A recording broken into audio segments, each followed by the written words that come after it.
Jane Eyre, an autobiography by Charlotte Bronte. Chapter 1. There was no possibility of taking a walk that day. We had been wandering, indeed, in the leafless shrubbery an hour in the morning, but since dinner, Mrs. Reed, when there was no company, dined early. The cold winter wind had brought with it clouds so somber, and a rain so penetrating, that further outdoor exercise was now out of the question. I was glad of it. I never liked long walks, especially on chilly afternoons. Dreadful to me was the coming home in the raw twilight, with nipped fingers and toes, and a heart saddened by the chidings of Bessie, the nurse, and humbled by the consciousness of my physical inferiority to Eliza, John, and Georgiana Reed. The said Eliza, John, and Georgiana were now clustered round their mamma in the drawing-room.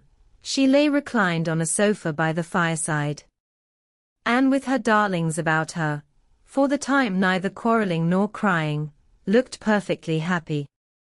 Me, she had dispensed from joining the group, saying, she regretted to be under the necessity of keeping me at a distance, but that until she heard from Bessie, and could discover, by her own observation, that I was endeavouring in good earnest to acquire a more sociable and childlike disposition, a more attractive and sprightly manner, something lighter, franker, more natural, as it were, she really must exclude me from privileges intended only for contented, happy, little children.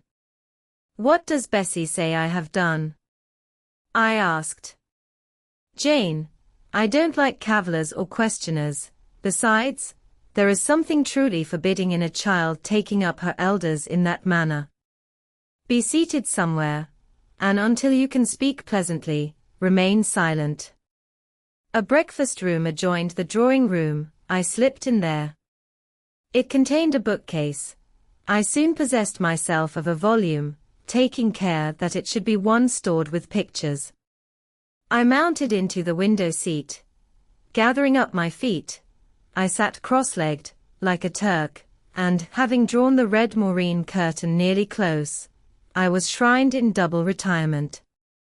Folds of scarlet drapery shut in my view to the right hand. To the left were the clear panes of glass, protecting, but not separating me from the drear November day. At intervals, while turning over the leaves of my book, I studied the aspect of that winter afternoon. Afar, it offered a pale blank of mist and cloud, near a scene of wet lawn and storm-beat shrub, with ceaseless rain sweeping away wildly before a long and lamentable blast. I returned to my book Bewick's History of British Birds. The letterpress thereof I cared little for, generally speaking. And yet there were certain introductory pages that, child as I was, I could not pass quite as a blank. Where the northern ocean, in vast whirls, boils round the naked, melancholy isles of farthest Thule, and the Atlantic surge pours in among the stormy Hebrides. Nor could I pass unnoticed the suggestion of the bleak shores of Lapland, Siberia, Spitzbergen, Nova Zembla, Iceland, Greenland, with the vast sweep of the Arctic zone, and those forlorn regions of dreary space, that reservoir of frost and snow, where firm fields of ice, the accumulation of centuries of winters, glazed in alpine heights above heights, surround the pole, and concentre the multiplied rigors of extreme cold. Of these death-white realms I formed an idea of my own. Shadowy, like all the half-comprehended notions that float dim through children's brains, but strangely impressive.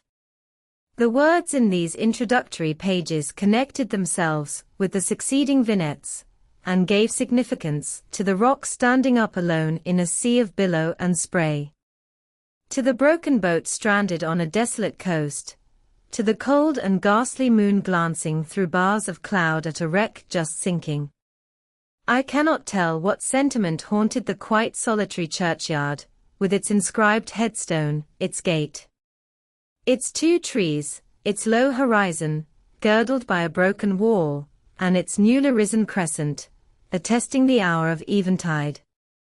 The two ships becalmed on a torpid sea, I believed to be marine phantoms. The fiend pinning down the thief's pack behind him, I passed over quickly. It was an object of terror. So was the black horned thing seated aloof on a rock, surveying a distant crowd surrounding a gallows. Each picture told a story, mysterious often to my undeveloped understanding and imperfect feelings, yet ever profoundly interesting. As interesting as the tales Bessie sometimes narrated on winter evenings, when she chanced to be in good humor. And when, having brought her ironing table to the nursery hearth, she allowed us to sit about it, and while she got up Mrs. Reed's lace frills and crimped her nightcap borders, fed our eager attention with passages of love and adventure taken from old fairy tales and other ballads. Or, as at a later period I discovered, from the pages of Pamela and Henry, Earl of Morland. With Bewick on my knee, I was then happy at least in my way. I feared nothing but interruption, and that came too soon. The breakfast-room door opened. "Beau! Madam Mope!" cried the voice of John Reed. Then he paused. He found the room apparently empty. "Where the dickens is she?" he continued. "Lizzie. Georgie." Calling to his sisters, "Joan is not here. Tell Mamma she is run out into the rain, bad animal." It is well I drew the curtain, thought I, and I wished fervently he might not discover my hiding place. Nor would John Reed have found it out himself. He was not quick either of vision or conception, but Eliza just put her head in at the door and said at once, "She is in the window seat, to be sure, Jack." And I came out immediately, for I trembled at the idea of being dragged forth by the said Jack. "What do you want?" I asked, with awkward diffidence. "Say, what do you want, Master Reed?" was the answer. "I want you to come here," and seating himself in an armchair, he intimated by a gesture that I was to approach and stand before him. John Reed was a schoolboy of 14 years old, 4 years older than I, for I was but 10, large and stout for his age. With a dingy and unwholesome skin, thick lineaments in a spacious visage, heavy limbs and large extremities. He gorged himself habitually at table, which made him bilious, and gave him a dim and bleared eye and flabby cheeks. He ought now to have been at school, but his mamma had taken him home for a month or two, on account of his delicate health. Mr. Miles, the master, affirmed that he would do very well if he had fewer cakes and sweetmeats sent him from home. But the mother's heart turned from an opinion so harsh, and inclined rather to the more refined idea that John's sallowness was owing to over-application and, perhaps, to pining after home. John had not much affection for his mother and sisters, and an antipathy to me. He bullied and punished me, not 2 or 3 times in the week, nor once or twice in the day, but continually. Every nerve I had feared him, and every morsel of flesh in my bones shrank when he came near. There were moments when I was bewildered by the terror he inspired, because I had no appeal whatever against either his menaces or his inflictions.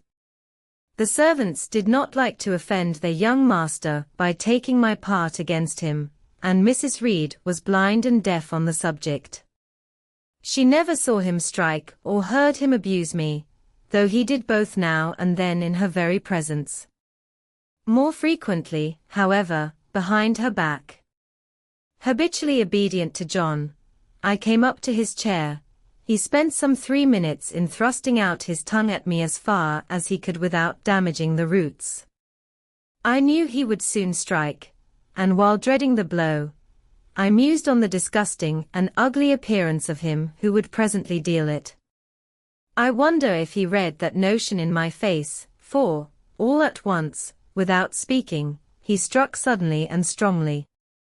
I tottered, and on regaining my equilibrium retired back a step or two from his chair. "That is for your impudence in answering Mamma a while since," said he, "and for your sneaking way of getting behind curtains, and for the look you had in your eyes 2 minutes since, you rat." Accustomed to John Reed's abuse, I never had an idea of replying to it. My care was how to endure the blow which would certainly follow the insult. "What were you doing behind the curtain?" he asked. "I was reading." "Show the book." I returned to the window and fetched it thence. "You have no business to take our books. You are a dependent, Mamma says. You have no money, your father left you none. You ought to beg, and not to live here with gentlemen's children like us, and eat the same meals we do, and wear clothes at our mamma's expense. Now, I'll teach you to rummage my bookshelves, for they are mine. All the house belongs to me, or will do in a few years. Go and stand by the door, out of the way of the mirror and the windows." I did so, not at first aware what was his intention, but when I saw him lift and poise the book and stand in act to hurl it, I instinctively started aside with a cry of alarm. Not soon enough, however, the volume was flung, it hit me, and I fell, striking my head against the door and cutting it.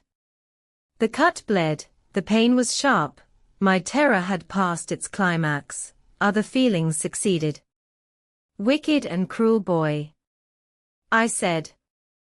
"You are like a murderer, you are like a slave driver, you are like the Roman emperors." I had read Goldsmith's History of Rome, and had formed my opinion of Nero, Caligula, and also I had drawn parallels in silence, which I never thought thus to have declared aloud. "What? What?" he cried. "Did she say that to me? Did you hear her, Eliza and Georgiana? Won't I tell Mamma?" He ran headlong at me. I felt him grasp my hair and my shoulder. He had closed with a desperate thing. I really saw in him a tyrant, a murderer. I felt a drop or two of blood from my head trickle down my neck, and was sensible of somewhat pungent suffering.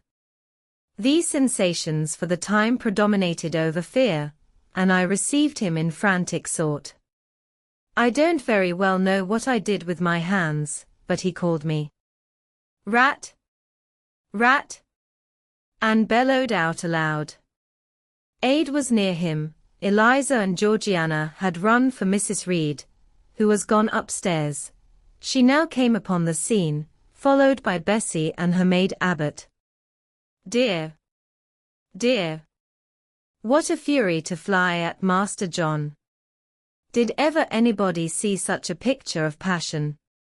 Then Mrs. Reed subjoined, "Take her away to the Red Room, and lock her in there." 4 hands were immediately laid upon me, and I was borne upstairs.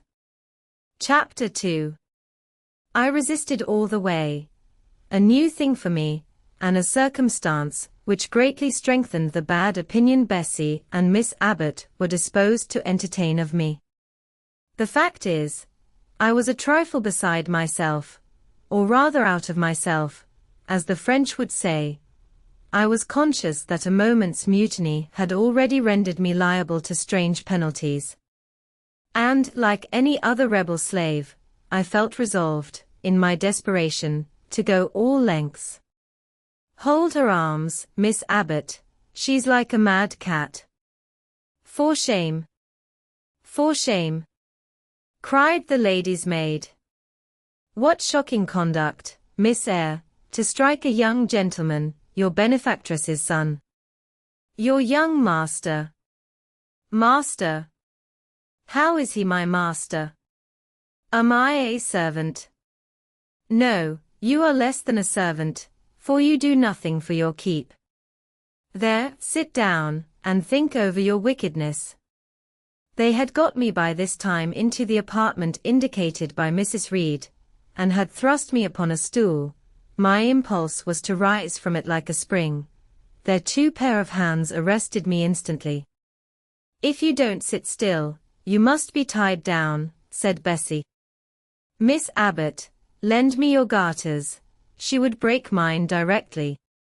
Miss Abbott turned to divest a stout leg of the necessary ligature. This preparation for bonds, and the additional ignominy it inferred, took a little of the excitement out of me. "Don't take them off," I cried. "I will not stir." In guarantee whereof, I attached myself to my seat by my hands. "Mind you don't," said Bessie, and when she had ascertained that I was really subsiding, she loosened her hold of me.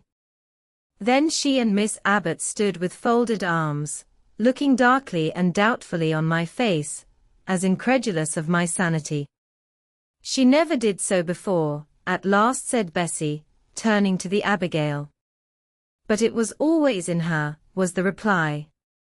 "I've told Mrs. often my opinion about the child, and Mrs. agreed with me.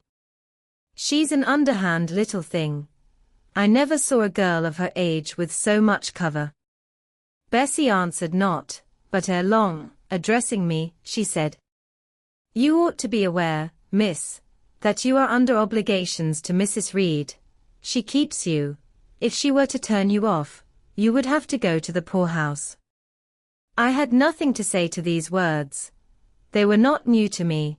My very first recollections of existence included hints of the same kind. This reproach of my dependence had become a vague sing-song in my ear, very painful and crushing, but only half intelligible. "And you ought not to think yourself on an equality with the Mrs. Reed and Master Reed, because Mrs. kindly allows you to be brought up with them. They will have a great deal of money, and you will have none. It is your place to be humble, and to try to make yourself agreeable to them. What we tell you is for your good," added Bessie, in no harsh voice. "You should try to be useful and pleasant. Then, perhaps, you would have a home here, but if you become passionate and rude, Mrs. will send you away, I am sure. Besides," said Miss Abbott, "God will punish her. He might strike her dead in the midst of her tantrums, and then where would she go? Come, Bessie, we will leave her. I wouldn't have her heart for anything. Say your prayers, Miss Eyre, when you are by yourself, for if you don't repent, something bad might be permitted to come down the chimney and fetch you away." They went, shutting the door, and locking it behind them. The Red Room was a square chamber, very seldom slept in, I might say never, indeed. Unless when a chance influx of visitors at Gateshead Hall rendered it necessary to turn to account all the accommodation it contained. Yet it was one of the largest and stateliest chambers in the mansion. A bed supported on massive pillars of mahogany, hung with curtains of deep red damask, stood out like a tabernacle in the center. The 2 large windows, with their blinds always drawn down, were half shrouded in festoons and falls of similar drapery. The carpet was red, the table at the foot of the bed was covered with a crimson cloth, the walls were a soft fawn color with a blush of pink in it. The wardrobe, the toilet table, the chairs were of darkly polished old mahogany. Out of these deep surrounding shades rose high, and glared white, the piled-up mattresses and pillows of the bed, spread with a snowy Marseilles counterpane.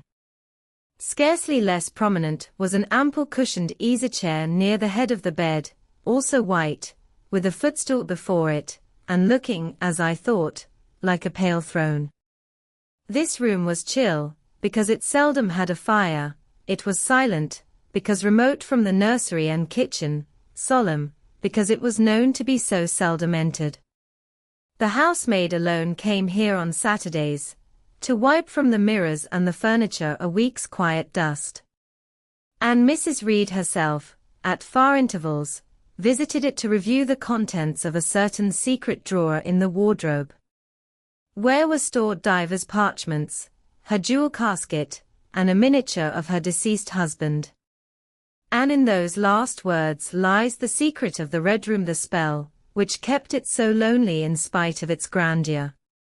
Mr. Reed had been dead 9 years. It was in this chamber he breathed his last, here he lay in state. Hence his coffin was borne by the undertaker's men, and, since that day, a sense of dreary consecration had guarded it from frequent intrusion. My seat, to which Bessie and the bitter Miss Abbott had left me riveted, was a low ottoman near the marble chimney-piece. The bed rose before me. To my right hand there was the high, dark wardrobe, with subdued, broken reflections varying the gloss of its panels. To my left were the muffled windows. A great looking-glass between them repeated the vacant majesty of the bed and room. I was not quite sure whether they had locked the door, and when I dared move, I got up and went to see. Alas! Yes, no jail was ever more secure. Returning, I had to cross before the looking-glass. My fascinated glance involuntarily explored the depth it revealed. All looked colder and darker in that visionary hollow than in reality, and the strange little figure there gazing at me, with a white face and arms specking the gloom, and glittering eyes of fear moving where all else was still, had the effect of a real spirit. I thought it like one of the tiny phantoms, half fairy, half imp, Bess's evening stories represented as coming out of lone, ferny dells and moors, and appearing before the eyes of belated travelers. I returned to my stool. Superstition was with me at that moment, but it was not yet her hour for complete victory. My blood was still warm. The mood of the revolted slave was still bracing me with its bitter vigor. I had to stem a rapid rush of retrospective thought before I quailed to the dismal present. All John Reed's violent tyrannies, all his sister's proud indifference, all his mother's aversion, all the servants' partiality, turned up in my disturbed mind like a dark deposit in a turbid well. Why was I always suffering, always browbeaten, always accused, forever condemned? Why could I never please? Why was it useless to try to win anyone's favor? Eliza, who was headstrong and selfish, was respected. Georgiana, who had a spoiled temper, a very acrid spite, a captious and insolent carriage, was universally indulged. Her beauty, her pink cheeks and golden curls, seemed to give delight to all who looked at her, and to purchase indemnity for every fault. John no one thwarted, much less punished, though he twisted the necks of the pigeons, killed the little peachicks, set the dogs at the sheep, stripped the hothouse vines of their fruit, and broke the buds off the choicest plants in the conservatory. He called his mother, old girl, too, sometimes reviled her for her dark skin, similar to his own, bluntly disregarded her wishes, not infrequently tore and spoiled her silk attire, and he was still her own darling. I dared commit no fault. I strove to fulfill every duty, and I was termed naughty and tiresome, sullen and sneaking, from morning to noon, and from noon to night. My head still ached and bled with the blow and fall I had received. No one had reproved John for wantonly striking me, and because I had turned against him to avert farther irrational violence, I was loaded with general opprobrium. Unjust, unjust, said my reason, forced by the agonizing stimulus into precocious though transitory power, and resolve, equally wrought up, instigated some strange expedient to achieve escape from insupportable oppression as running away. Or, if that could not be effected, never eating or drinking more, and letting myself die. What a consternation of soul was mine that dreary afternoon! How all my brain was in tumult, and all my heart in insurrection! Yet in what darkness, what dense ignorance, was the mental battle fought?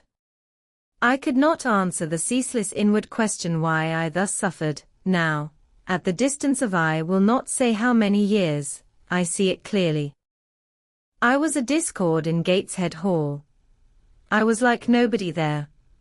I had nothing in harmony with Mrs. Reed or her children, or her chosen vassalage. If they did not love me, in fact, as little did I love them. They were not bound to regard with affection a thing that could not sympathize with one amongst them. A heterogeneous thing, opposed to them in temperament, in capacity, in propensities, a useless thing. Incapable of serving their interest, or adding to their pleasure, a noxious thing, cherishing the germs of indignation at their treatment, of contempt of their judgment. I know that had I been a sanguine, brilliant, careless, exacting, handsome, romping child, though equally dependent and friendless, Mrs. Reed would have endured my presence more complacently. Her children would have entertained for me more of the cordiality of fellow feeling, the servants would have been less prone to make me the scapegoat of the nursery. Daylight began to forsake the Red Room. It was past 4 o'clock, and the beclouded afternoon was tending to drear twilight. I heard the rain still beating continuously on the staircase window, and the wind howling in the grove behind the hall. I grew by degrees cold as a stone, and then my courage sank. My habitual mood of humiliation, self-doubt, forlorn depression, fell damp on the embers of my decaying ire. All said I was wicked, and perhaps I might be so. What thought had I been, but just conceiving of starving myself to death? That certainly was a crime, and was I fit to die? Or was the vault under the chancel of Gateshead Church an inviting bourne? In such vault, I had been told, did Mr. Reed lie buried, and led by this thought to recall his idea, I dwelt on it with gathering dread. I could not remember him, but I knew that he was my own uncle, my mother's brother, that he had taken me when a parentless infant to his house, and that in his last moments, he had required a promise of Mrs. Reed, that she would rear and maintain me as one of her own children. Mrs. Reed probably considered she had kept this promise, and so she had, I dare say, as well as her nature would permit her. But how could she really like an interloper not of her race, and unconnected with her, after her husband's death, by any tie? It must have been most irksome to find herself bound by a hard-wrung pledge to stand in the stead of a parent to a strange child she could not love, and to see an uncongenial alien permanently intruded on her own family group. A singular notion dawned upon me. I never doubted that if Mr. Reed had been alive he would have treated me kindly, and now, as I sat looking at the white bed and overshadowed walls, occasionally also turning a fascinated eye towards the dimly gleaming mirror, I began to recall what I had heard of dead men, troubled in their graves by the violation of their last wishes, revisiting the earth to punish the perjured and avenge the oppressed. And I thought Mr. Reed's spirit, harassed by the wrongs of his sister's child, might quit its abode whether in the church vault, or in the unknown world of the departed, and rise before me in this chamber. I wiped my tears and hushed my sobs, fearful lest any sign of violent grief might waken a preternatural voice to comfort me, or elicit from the gloom some haloed face, bending over me with strange pity. This idea, consolatory in theory, I felt would be terrible if realized.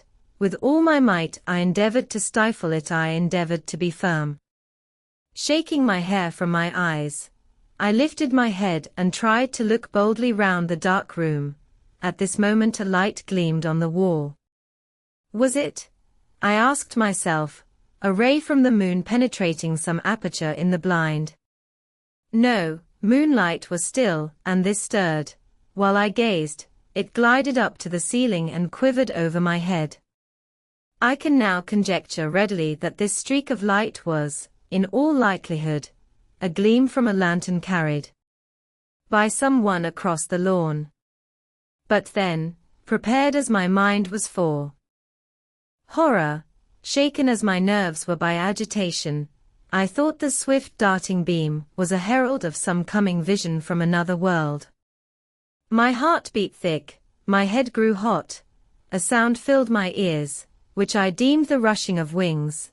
Something seemed near me. I was oppressed, suffocated, endurance broke down. I rushed to the door and shook the lock in desperate effort. Steps came running along the outer passage, the key turned, Bessie and Abbot entered. "Miss Eyre, are you ill?" said Bessie. "What a dreadful noise! It went quite through me," exclaimed Abbot. "Take me out. Let me go into the nursery," was my cry. "What for? Are you hurt? Have you seen something?" again demanded Bessie. "Oh, I saw a light, and I thought a ghost would come." I had now got hold of Bessie's hand, and she did not snatch it from me. "She has screamed out on purpose," declared Abbot, in some disgust. "And what a scream! If she had been in great pain one would have excused it, but she only wanted to bring us all here. I know her naughty tricks." "What is all this?" demanded another voice peremptorily, and Mrs. Reed came along the corridor, her cap flying wide, her gown rustling stormily. "Abbot and Bessie, I believe I gave orders that Jane Eyre should be left in the Red Room till I came to her myself." "Miss Jane screamed so loud," pleaded Bessie. "Let her go," was the only answer. "Loose Bessie's hand, child. You cannot succeed in getting out by these means, be assured. I abhor artifice, particularly in children. It is my duty to show you that tricks will not answer. You will now stay here an hour longer. And it is only on condition of perfect submission and stillness that I shall liberate you then. Oh, Aunt, have pity. Forgive me. I cannot endure it. Let me be punished some other way." Silence. This violence is all most repulsive, and so, no doubt, she felt it. I was a precocious actress in her eyes. She sincerely looked on me as a compound of virulent passions, mean spirit, and dangerous duplicity. Bessie and Abbot having retreated, Mrs. Reed, impatient of my now frantic anguish and wild sobs, abruptly thrust me back and locked me in, without farther parley. I heard her sweeping away, and soon after she was gone, I suppose I had a species of fit. Unconsciousness closed the scene. Chapter 3. The next thing I remember is waking up with a feeling as if I had a frightful nightmare, and seeing before me a terrible red glare, crossed with thick black bars. I heard voices, too, speaking with a hollow sound, and as if muffled by a rush of wind or water. Agitation, uncertainty, and an all-predominating sense of terror confused my faculties. Ere long, I became aware that someone was handling me, lifting me up and supporting me in a sitting posture, and that more tenderly than I had ever been raised or upheld before. I rested my head against a pillow or an arm and felt easy. In 5 minutes more the cloud of bewilderment dissolved. I knew quite well that I was in my own bed, and that the red glare was the nursery fire. It was night. A candle burnt on the table. Bessie stood at the bed foot with a basin in her hand, and a gentleman sat in a chair near my pillow, leaning over me. I felt an inexpressible relief, a soothing conviction of protection and security, when I knew that there was a stranger in the room. An individual not belonging to Gateshead, and not related to Mrs. Reed. Turning from Bessie, though her presence was far less obnoxious to me than that of Abbot, for instance, would have been, I scrutinized the face of the gentleman. I knew him. It was Mr. Lloyd, an apothecary.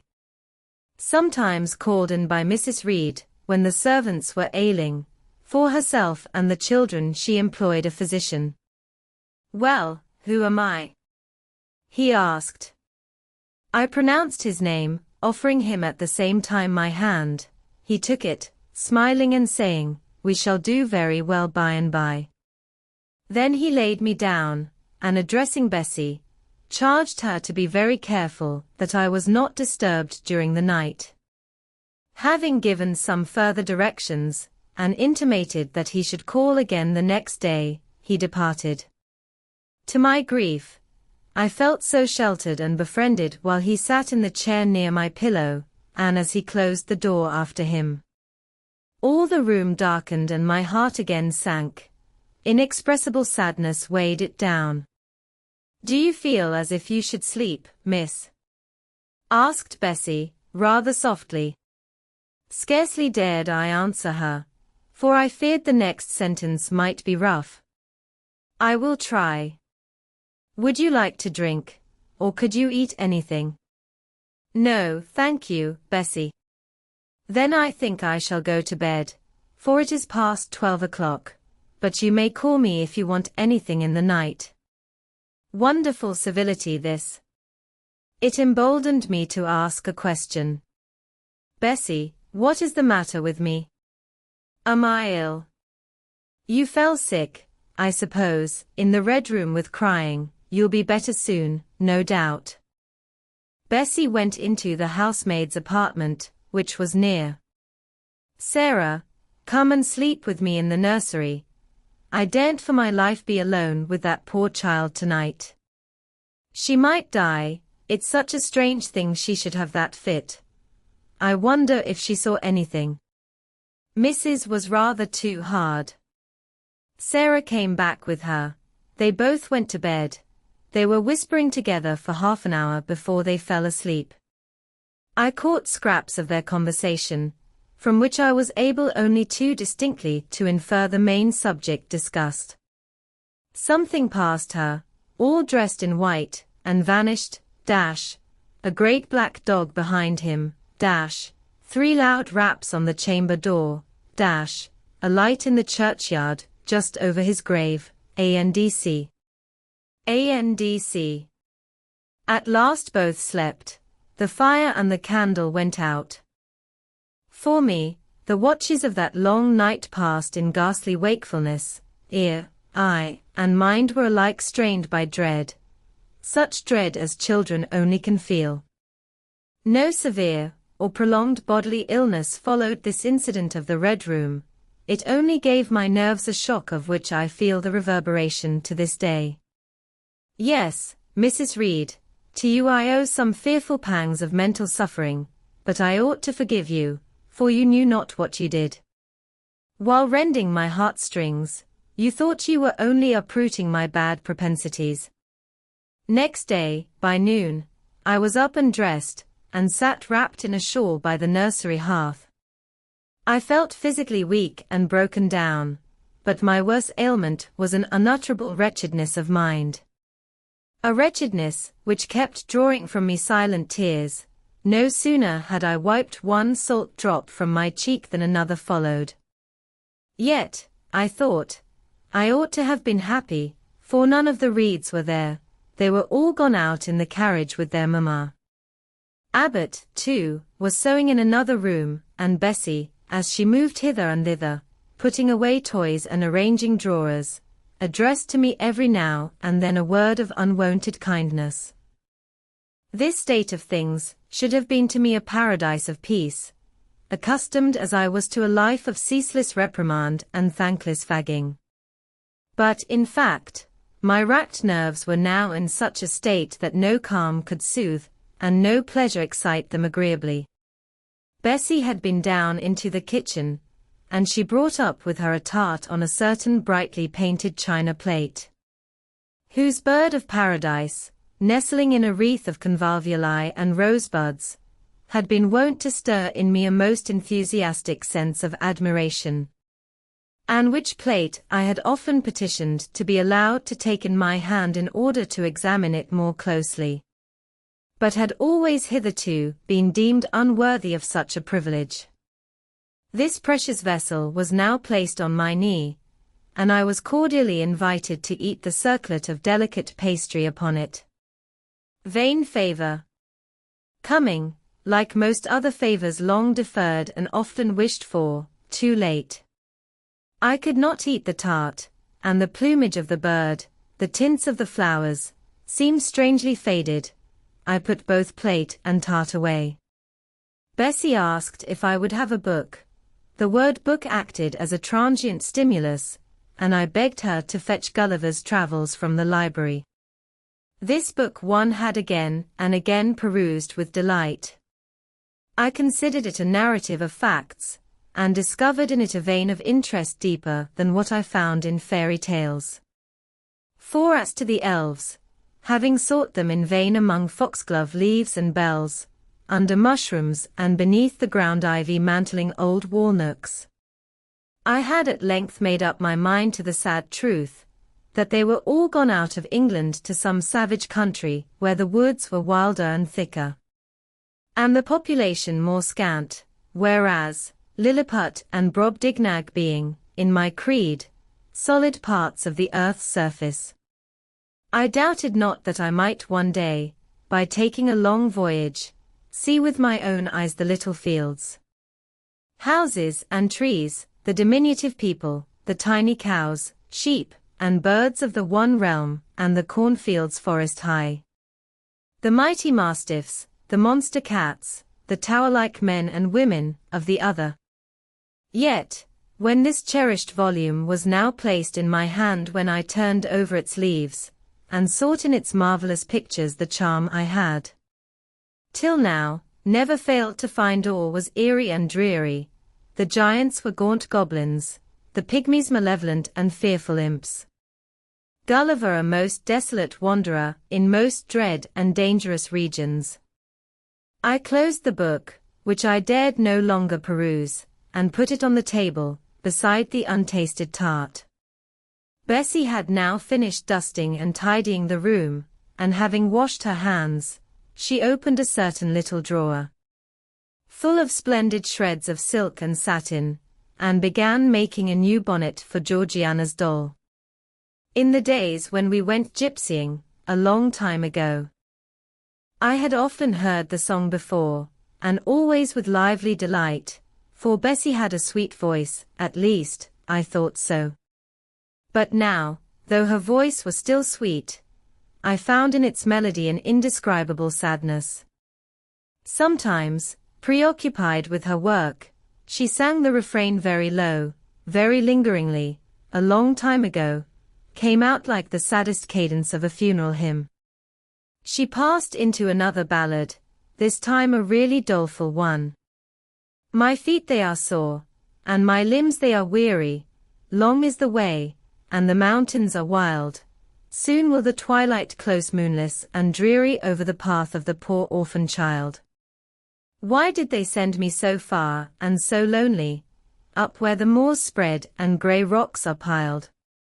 Men are hard-hearted, and kind angels only watch o'er the steps of a poor orphan child. Yet distant and soft the night breeze is blowing, clouds there are none, and clear stars beam mild. God, in his mercy, protection is showing, comfort and hope to the poor orphan child. Even should I fall o'er the broken bridge passing, or stray in the marshes, by false lights beguiled, still will my Father, with promise and blessing, take to his bosom the poor orphan child. There is a thought that for strength should avail me, though both of shelter and kindred despoiled. Heaven is a home, and a rest will not fail me. God is a friend to the poor orphan child. Come, Miss Jane, don't cry, said Bessie as she finished. She might as well have said to the fire, don't burn. But how could she divine the morbid suffering to which I was a prey? In the course of the morning Mr. Lloyd came again. What, already up? Said he, as he entered the nursery. Well, nurse, how is she? Bessie answered that I was doing very well. Then she ought to look more cheerful. Come here, Miss Jane, your name is Jane, is it not? Yes, sir, Jane Eyre. Well, you have been crying, Miss Jane Eyre. Can you tell me what about? Have you any pain? No, sir. Oh. I dare say she is crying, because she could not go out with Mrs. in the carriage, interposed Bessie. Surely not. Why, she is too old for such pettishness. I thought so too, and my self-esteem being wounded by the false charge, I answered promptly, I never cried for such a thing in my life. I hate going out in the carriage. I cry because I am miserable. Oh fie, miss, said Bessie. The good apothecary appeared a little puzzled. I was standing before him. He fixed his eyes on me very steadily. His eyes were small and grey, not very bright. But I dare say I should think them shrewd now. He had a hard-featured yet good-natured looking face. What made you ill yesterday? She had a fall, said Bessie, again putting in her word. Fall? Why, that is like a baby again. Can't she manage to walk at her age? She must be 8 or 9 years old. I was knocked down, was the blunt explanation, jerked out of me by another pang of mortified pride, but that did not make me ill, I added, while Mr. Lloyd helped himself to a pinch of snuff. As he was returning the box to his waistcoat pocket, a loud bell rang for the servants' dinner. He knew what it was. That's for you, nurse, said he, you can go down. I'll give Miss Jane a lecture till you come back. Bessie would rather have stayed, but she was obliged to go, because punctuality at meals was rigidly enforced at Gateshead Hall. The fall did not make you ill, what did, then? Pursued Mr. Lloyd when Bessie was gone. I was shut up in a room where there is a ghost till after dark. I saw Mr. Lloyd smile and frown at the same time. Ghost? What, you are a baby after all. You are afraid of ghosts. Of Mr. Reed's ghost I am. He died in that room, and was laid out there. Neither Bessie nor anyone else will go into it at night, if they can help it, and it was cruel to shut me up alone without a candle, so cruel that I think I shall never forget it. Nonsense. Anne, is it that makes you so miserable? Are you afraid now in daylight? No, but night will come again before long, and besides, I am unhappy, very unhappy, for other things. What other things? Can you tell me some of them? How much I wished to reply fully to this question. How difficult it was to frame any answer. Children can feel, but they cannot analyze their feelings, and if the analysis is partially effected in thought, they know not how to express the result of the process in words. Fearful, however, of losing this first and only opportunity of relieving my grief by imparting it, I, after a disturbed pause, contrived to frame a meagre, though, as far as it went, true response. For one thing, I have no father or mother, brothers or sisters. You have a kind aunt and cousins. Again I paused, then bunglingly announced. But John Reed knocked me down, and my aunt shut me up in the Red Room. Mr. Lloyd a second time produced his snuff-box. Don't you think Gateshead Hall a very beautiful house? Asked he. Are you not very thankful to have such a fine place to live at? It is not my house, sir, and Abbot says I have less right to be here than a servant. Pooh! You can't be silly enough to wish to leave such a splendid place. If I had anywhere else to go, I should be glad to leave it, but I can never get away from Gateshead till I am a woman. Perhaps you may, who knows? Have you any relations besides Mrs. Reed? I think not, sir. None belonging to your father? I don't know. I asked Aunt Reed once, and she said possibly I might have some poor, low relations called Eyre, but she knew nothing about them. If you had such, would you like to go to them? I reflected. Poverty looks grim to grown people, still more so to children. They have not much idea of industrious working, respectable poverty. They think of the word only as connected with ragged clothes, scanty food, fireless grates, rude manners, and debasing vices.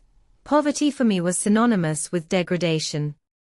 No, I should not like to belong to poor people, was my reply. Not even if they were kind to you. I shook my head.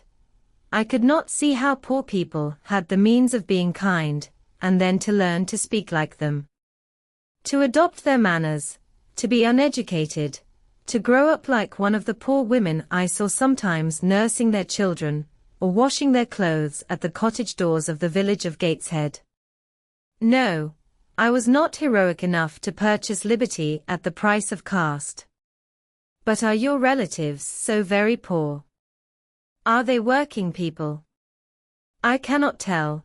Aunt Reed says if I have any, they must be a beggarly set. I should not like to go a-begging. Would you like to go to school? Again I reflected.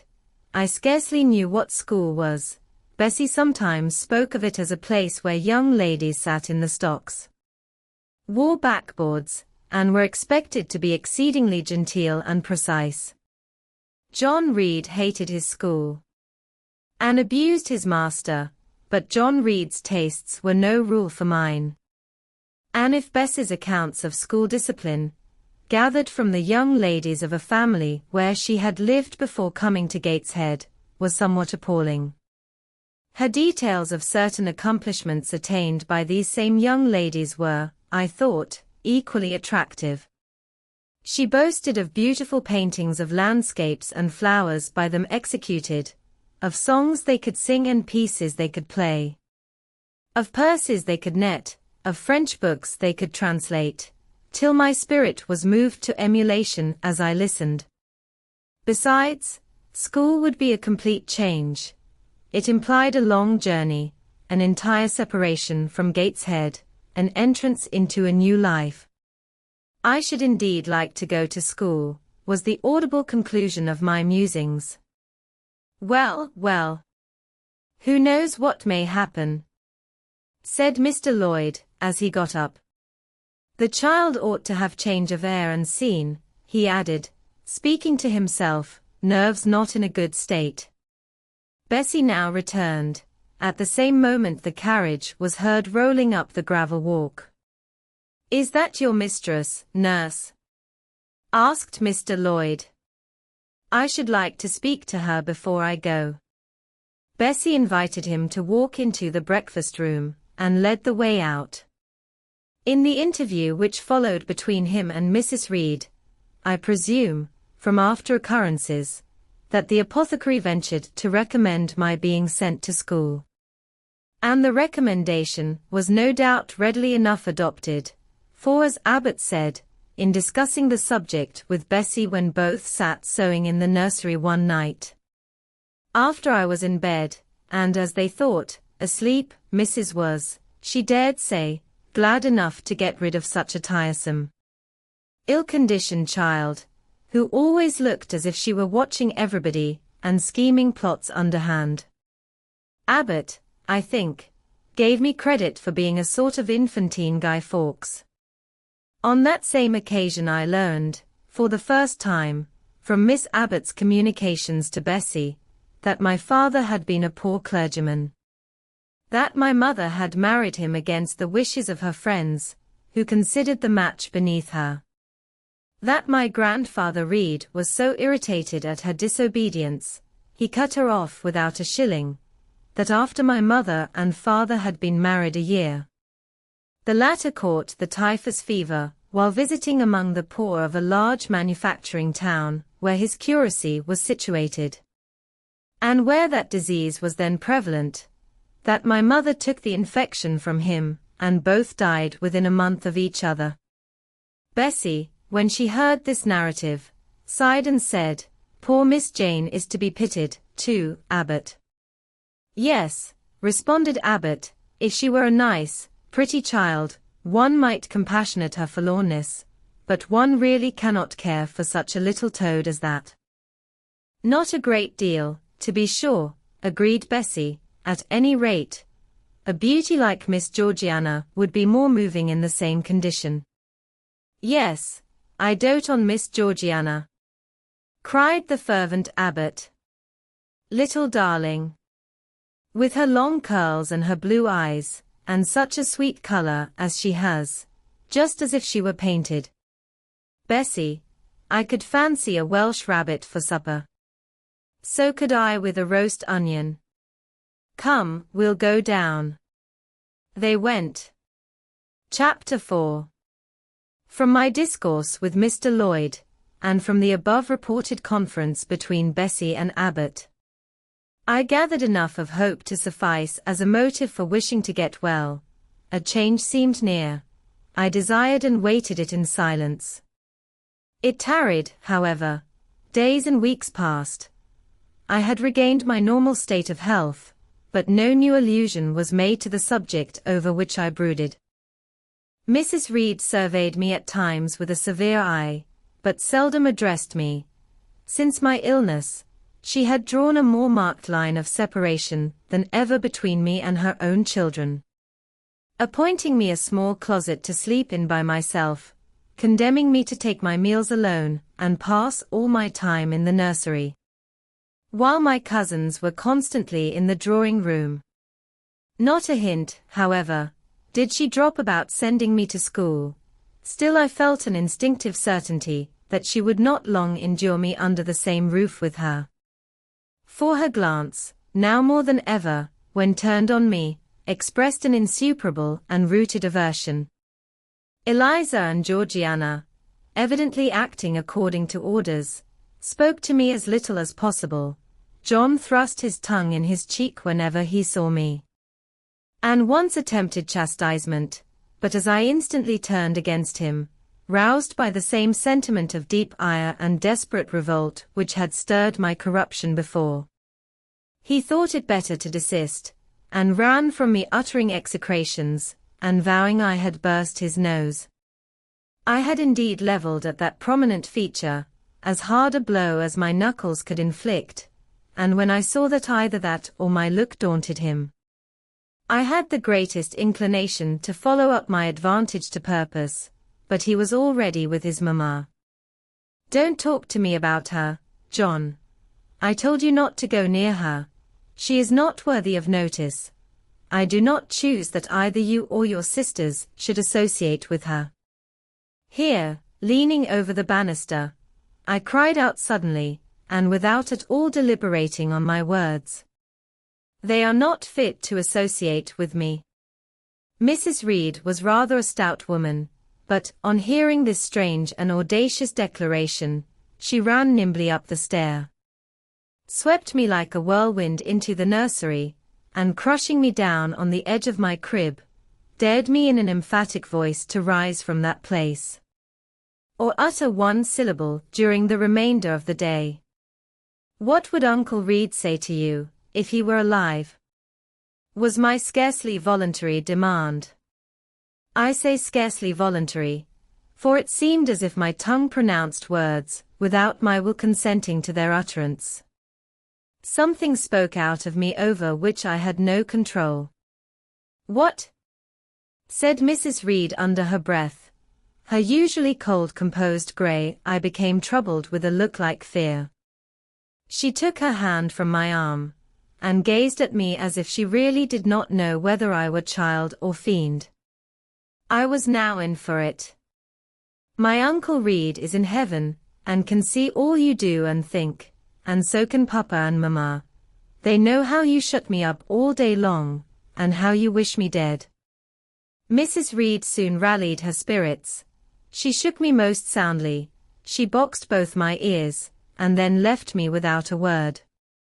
Bessie supplied the hiatus by a homily of an hour's length, in which she proved, beyond a doubt, that I was the most wicked and abandoned child ever reared under a roof. I half believed her, for I felt indeed only bad feelings surging in my breast. November, December, and half of January passed away. Christmas and the New Year had been celebrated at Gateshead with the usual festive cheer. Presents had been interchanged, dinners and evening parties given. From every enjoyment I was, of course, excluded. My share of the gaiety consisted in witnessing the daily apparelling of Eliza and Georgiana, and seeing them descend to the drawing-room, dressed out in thin muslin frocks and scarlet sashes, with hair elaborately ringlet. And afterwards, in listening to the sound of the piano, or the harp played below, to the passing to and fro of the butler and footman, to the jingling of glass and china as refreshments were handed, to the broken hum of conversation, as the drawing-room door opened and closed. When tired of this occupation, I would retire from the stairhead to the solitary and silent nursery. There, though somewhat sad, I was not miserable. To speak truth, I had not the least wish to go into company, for in company I was very rarely noticed. And if Bessie had but been kind and companionable, I should have deemed it a treat to spend the evenings quietly with her, instead of passing them under the formidable eye of Mrs. Reed, in a room full of ladies and gentlemen. But Bessie, as soon as she had dressed her young ladies, used to take herself off to the lively regions of the kitchen and housekeeper's room, generally bearing the candle along with her. I then sat, with my doll on my knee till the fire got low, glancing round occasionally to make sure that nothing worse than myself haunted the shadowy room. And when the embers sank to a dull red, I undressed hastily, tugging at knots and strings as I best might, and sought shelter from cold and darkness in my crib. To this crib I always took my doll. Human beings must love something, and in the dearth of worthier objects of affection, I contrived to find a pleasure in loving and cherishing a faded graven image, shabby as a miniature scarecrow. It puzzles me now to remember with what absurd sincerity I doted on this little toy, half fancying it alive and capable of sensation.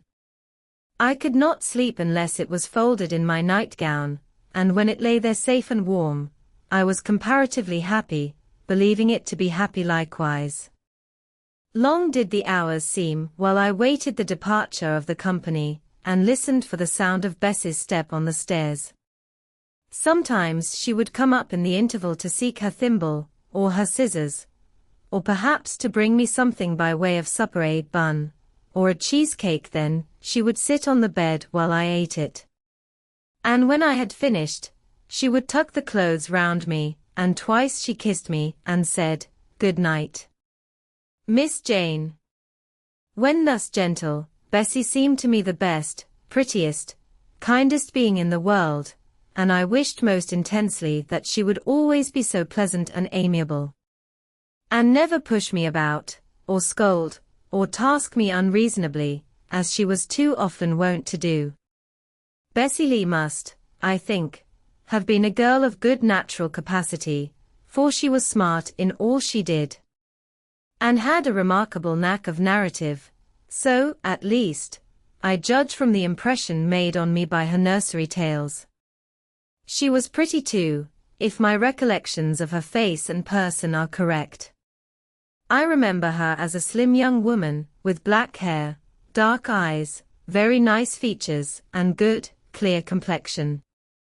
But she had a capricious and hasty temper, and indifferent ideas of principle or justice. Still, such as she was, I preferred her to any one else at Gateshead Hall. It was the 15th of January, about 9 o'clock in the morning. Bessie was gone down to breakfast. My cousins had not yet been summoned to their mamma. Eliza was putting on her bonnet and warm garden coat to go and feed her poultry, an occupation of which she was fond, and not less so of selling the eggs to the housekeeper, and hoarding up the money she thus obtained. She had a turn for traffic, and a marked propensity for saving, shown not only in the vending of eggs and chickens, but also in driving hard bargains with the gardener about flower roots, seeds, and slips of plants. That functionary having orders from Mrs. Reed to buy of his young lady all the products of her parterre she wished to sell. And Eliza would have sold the hair off her head, if she could have made a handsome profit thereby. As to her money, she first secreted it in odd corners, wrapped in a rag or an old curl paper, but some of these hoards having been discovered by the housemaid, Eliza, fearful of one day losing her valued treasure, consented to entrust it to her mother, at a usurious rate of interest 50 or 60%, which interest she exacted every quarter, keeping her accounts in a little book with anxious accuracy. Georgiana sat on a high stool, dressing her hair at the glass, and interweaving her curls with artificial flowers and faded feathers, of which she had found a store in a drawer in the attic. I was making my bed, having received strict orders from Bessie to get it arranged before she returned, for Bessie now frequently employed me as a sort of under-nursery maid, to tidy the room, dust the chairs, etc. Having spread the quilt and folded my night-dress, I went to the window seat to put in order some picture books and doll's house furniture scattered there. An abrupt command from Georgiana to let her playthings alone.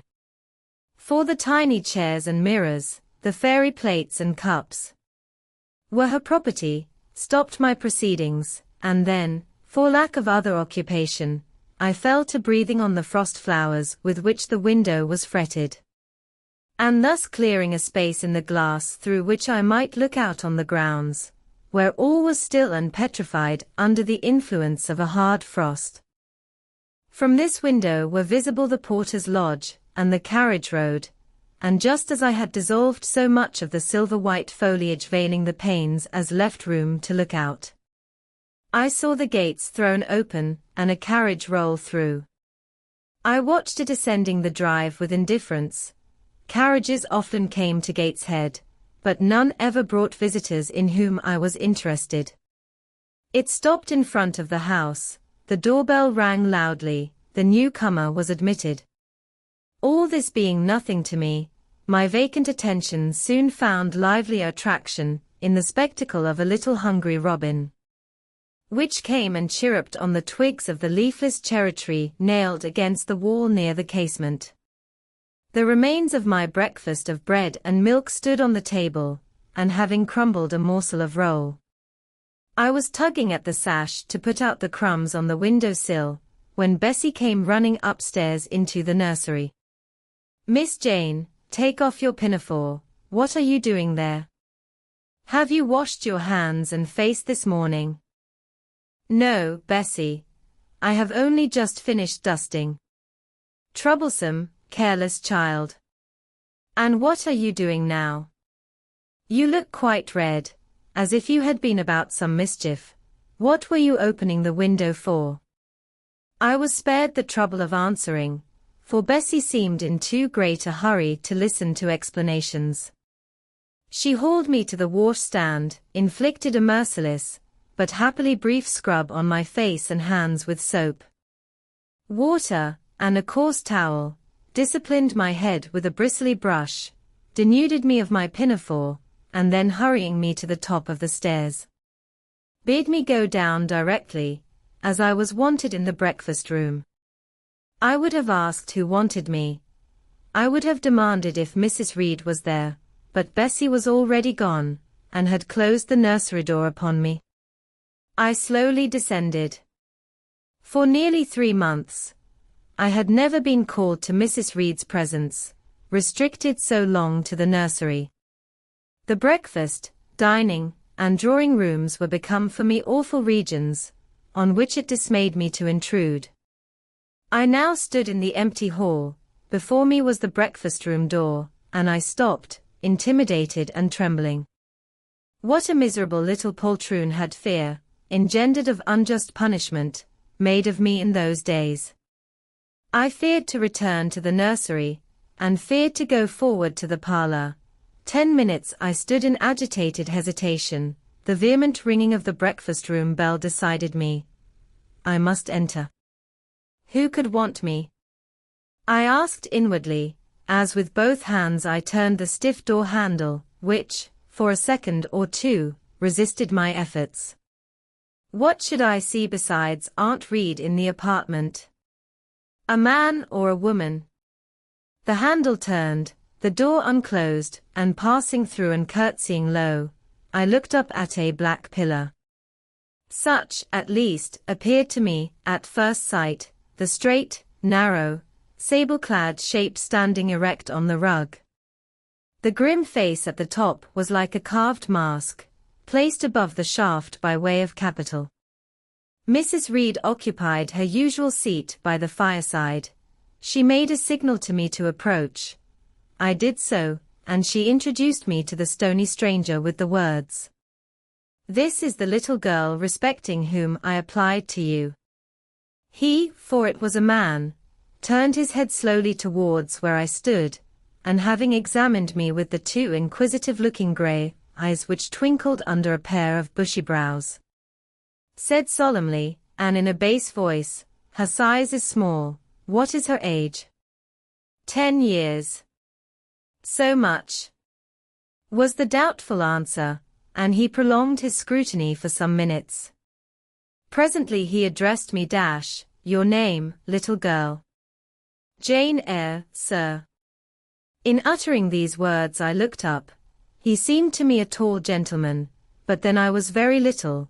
His features were large, and they and all the lines of his frame were equally harsh and prim. "Well, Jane Eyre, and are you a good child?" Impossible to reply to this in the affirmative. My little world held a contrary opinion. I was silent. Mrs. Reed answered for me by an expressive shake of the head, adding soon, "Perhaps the less said on that subject the better, Mr. Brocklehurst. Sorry indeed to hear it. She and I must have some talk," and bending from the perpendicular, he installed his person in the armchair opposite Mrs. Reed's. "Come here," he said. I stepped across the rug. He placed me square and straight before him. What a face he had, now that it was almost on a level with mine. What a great nose! And what a mouth! And what large prominent teeth! No sight so sad as that of a naughty child, he began, especially a naughty little girl. "Do you know where the wicked go after death?" "They go to hell," was my ready and orthodox answer. "And what is hell? Can you tell me that?" "A pit full of fire." "And should you like to fall into that pit, and to be burning there forever?" "No, sir." "What must you do to avoid it?" I deliberated a moment. My answer, when it did come, was objectionable. "I must keep in good health, and not die." "How can you keep in good health?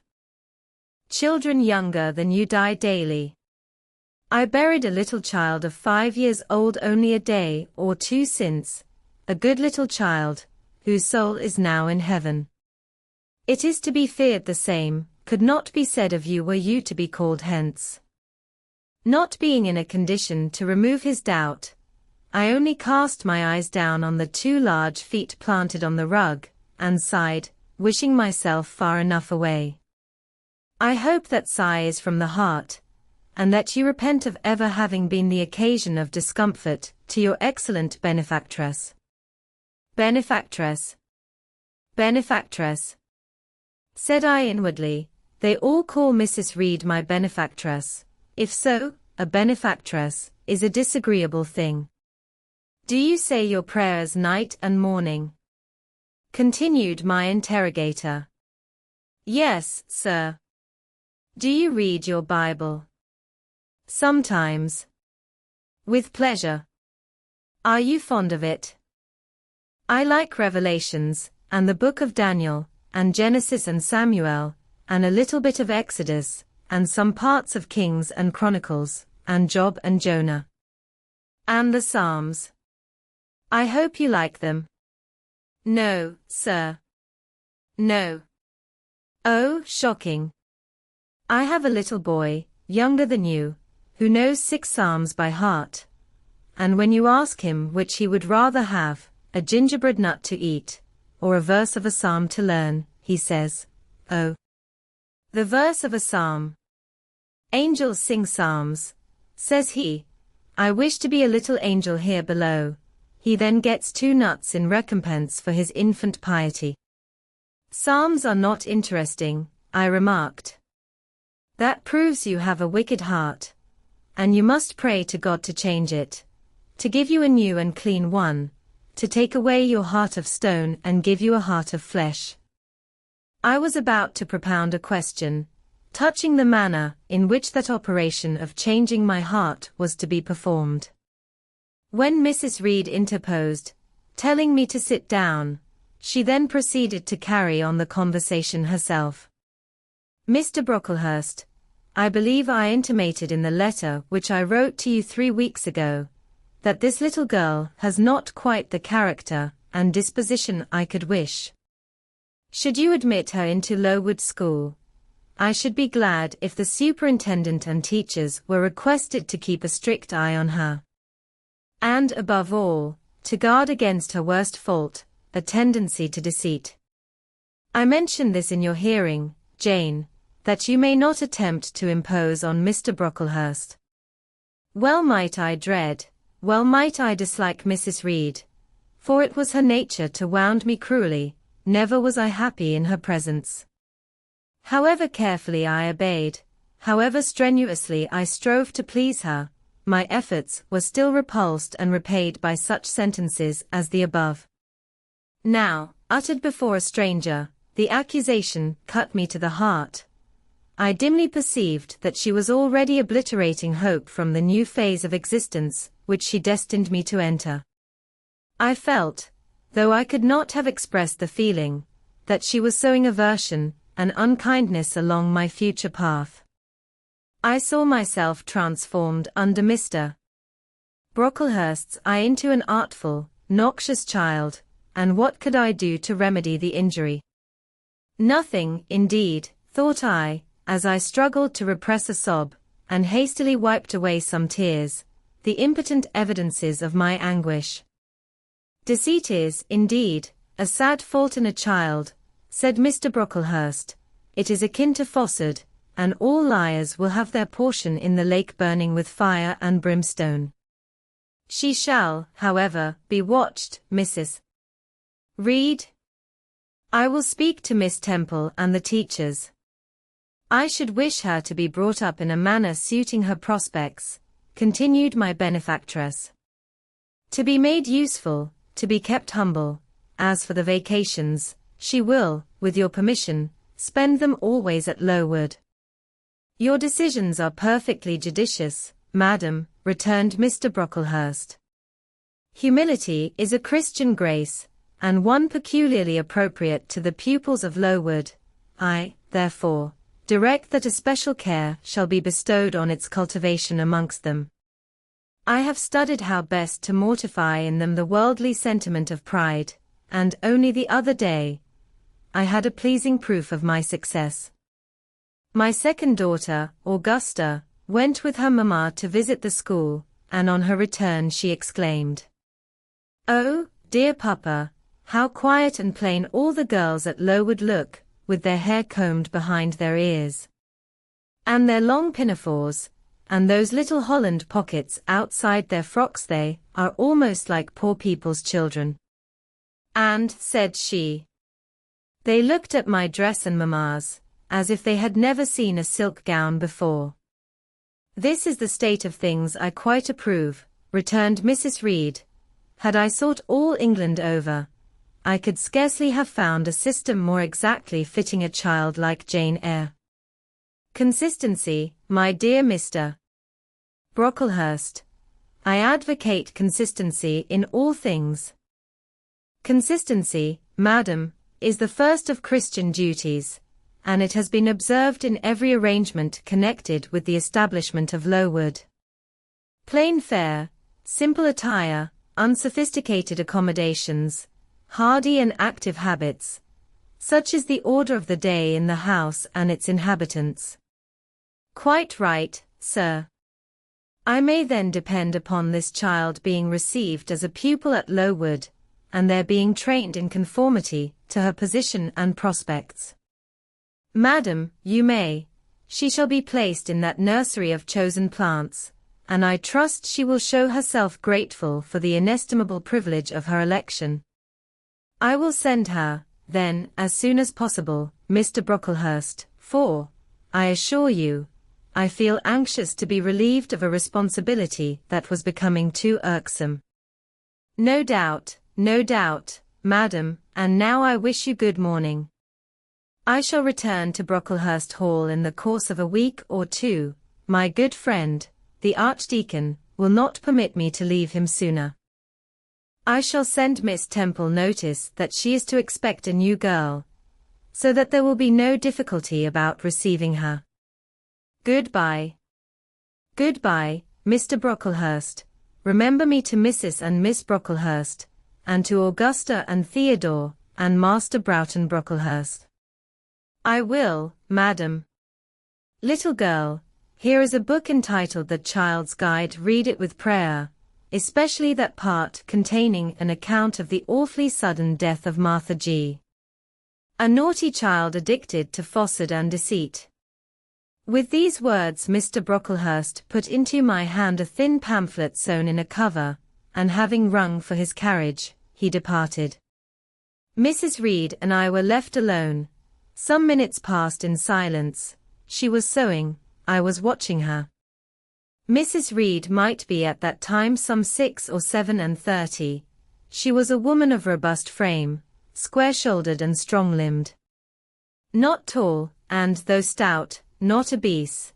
She had a somewhat large face, the under jaw being much developed and very solid.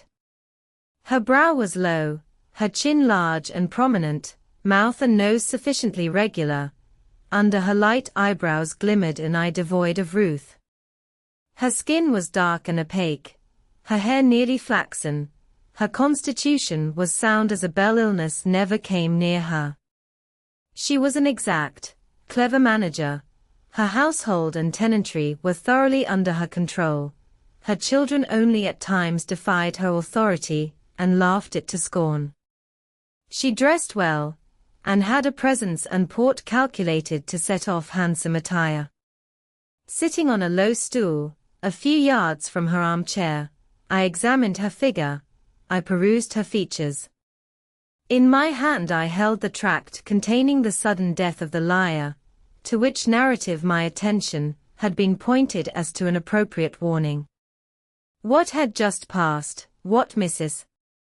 Reed had said concerning me to Mr. Brocklehurst, the whole tenor of their conversation, was recent, raw, and stinging in my mind. I had felt every word as acutely as I had heard it plainly. And a passion of resentment fermented now within me. Mrs. Reed looked up from her work. Her eye settled on mine. Her fingers at the same time suspended their nimble movements. Go out of the room, return to the nursery, was her mandate. My look or something else must have struck her as offensive, for she spoke with extreme though suppressed irritation. I got up. I went to the door. I came back again. I walked to the window, across the room, then close up to her. Speak I must. I had been trodden on severely and must turn, but how? What strength had I to dart retaliation at my antagonist? I am not deceitful. If I were, I should say I loved you, but I declare I do not love you. I dislike you the worst of anybody in the world except John Reed. And this book about the liar, you may give to your girl, Georgiana, for it is she who tells lies, and not I. Mrs. Reed's hand still lay on her work inactive. Her eye of ice continued to dwell freezingly on mine. What more have you to say? She asked. rather in the tone in which a person might address an opponent of adult age than such as is ordinarily used to a child. That eye of hers, that voice stirred every antipathy I had. I am glad you are no relation of mine. I will never call you aunt again as long as I live. I will never come to see you when I am grown up, and if any one asks me how I liked you, and how you treated me, I will say the very thought of you makes me sick, and that you treated me with miserable cruelty. How dare you affirm that, Jane Eyre? How dare I, Mrs. Reed? How dare I? Because it is the truth. You think I have no feelings, and that I can do without one bit of love or kindness, but I cannot live so, and you have no pity. I shall remember how you thrust me back roughly, and violently thrust me back into the Red Room, and locked me up there. To my dying day, though I was in agony, though I cried out, while suffocating with distress, have mercy. Have mercy, Aunt Reed. And that punishment you made me suffer, because your wicked boy struck me, knocked me down for nothing. I will tell anybody who asks me questions, this exact tale. People think you a good woman, but you are bad, hard-hearted. You are deceitful. How dare I, Mrs. Reed? How dare I? Ere I had finished this reply, my soul began to expand, to exult, with the strangest sense of freedom, of triumph, I ever felt. It seemed as if an invisible bond had burst, and that I had struggled out into unhoped-for liberty. Not without cause was this sentiment. Mrs. Reed looked frightened. Her work had slipped from her knee. She was lifting up her hands, rocking herself to and fro, and even twisting her face as if she would cry. Jane, you are under a mistake. What is the matter with you? Why do you tremble so violently? Would you like to drink some water? No, Mrs. Reed. Is there anything else you wish for, Jane? I assure you, I desire to be your friend. Not you. You told Mr. Brocklehurst I had a bad character, a deceitful disposition, and I'll let everybody at Lowood know what you are, and what you have done. Jane, you don't understand these things. Children must be corrected for their faults. Deceit is not my fault. I cried out in a savage, high voice. But you are passionate, Jane, that you must allow, and now return to the nursery, there's a dear, and lie down a little. I am not your dear. I cannot lie down. Send me to school soon, Mrs. Reed, for I hate to live here. I will indeed send her to school soon, murmured Mrs. Reed sotto voce, and gathering up her work, she abruptly quitted the apartment. I was left there alone, winner of the field. It was the hardest battle I had fought, and the first victory I had gained. I stood a while on the rug, where Mr. Brocklehurst had stood, and I enjoyed my conqueror's solitude. First, I smiled to myself and felt elate, but this fierce pleasure subsided in me as fast as did the accelerated throb of my pulses. A child cannot quarrel with its elders, as I had done, cannot give its furious feelings uncontrolled play, as I had given mine, without experiencing afterwards the pang of remorse and the chill of reaction. A ridge of lighted heath, alive, glancing, devouring, would have been a meet emblem of my mind when I accused and menaced Mrs. Reed. The same ridge, black and blasted after the flames are dead, would have represented as meetly my subsequent condition. When half an hour's silence and reflection had shown me the madness of my conduct, and the dreariness of my hated and hating position. Something of vengeance I had tasted for the first time, as aromatic wine it seemed, on swallowing, warm and racy. Its afterflavor, metallic and corroding, gave me a sensation as if I had been poisoned. Willingly would I now have gone and asked Mrs. Reed's pardon, but I knew, partly from experience and partly from instinct. That was the way to make her repulse me with double scorn, thereby re-exciting every turbulent impulse of my nature. I would fain exercise some better faculty than that of fierce speaking, fain find nourishment for some less fiendish feeling than that of sombre indignation. I took a book, some Arabian tales. I sat down and endeavored to read. I could make no sense of the subject. My own thoughts swam always between me and the page I had usually found fascinating. I opened the glass door in the breakfast room. The shrubbery was quite still. The black frost reigned, unbroken by sun or breeze, through the grounds. I covered my head and arms with the skirt of my frock, and went out to walk in a part of the plantation, which was quite sequestrated. But I found no pleasure in the silent trees, the falling fir cones, the congealed relics of autumn, russet leaves, swept by past winds in heaps, and now stiffened together. I leaned against a gate, and looked into an empty field where no sheep were feeding, where the short grass was nipped and blanched. It was a very grey day, a most opaque sky, onding on snow, canopied all, thence flakes fell at intervals, which settled on the hard path and on the hoary lea without melting. I stood, a wretched child enough, whispering to myself over and over again, "What shall I do? What shall I do?" All at once I heard a clear voice call, "Miss Jane. Where are you? Come to lunch." It was Bessie, I knew well enough, but I did not stir. Her light step came tripping down the path. "You naughty little thing," she said. "Why don't you come when you are called?"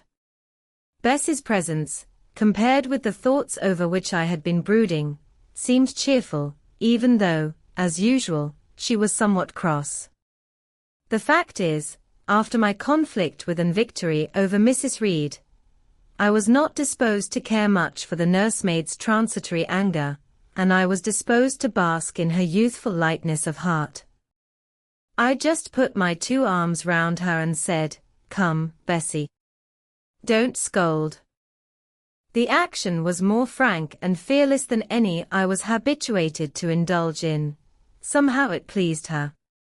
"You are a strange child, Miss Jane," she said, as she looked down at me, "a little roving, solitary thing, and you are going to school, I suppose?" I nodded. "And won't you be sorry to leave poor Bessie?" "What does Bessie care for me? She is always scolding me." "Because you're such a queer, frightened, shy little thing. You should be bolder." "What? To get more knocks?" "Nonsense. But you are rather put upon, that's certain. My mother said, when she came to see me last week, that she would not like a little one of her own to be in your place. Now, come in, and I've some good news for you." "I don't think you have, Bessie." "Child. What do you mean? What sorrowful eyes you fix on me."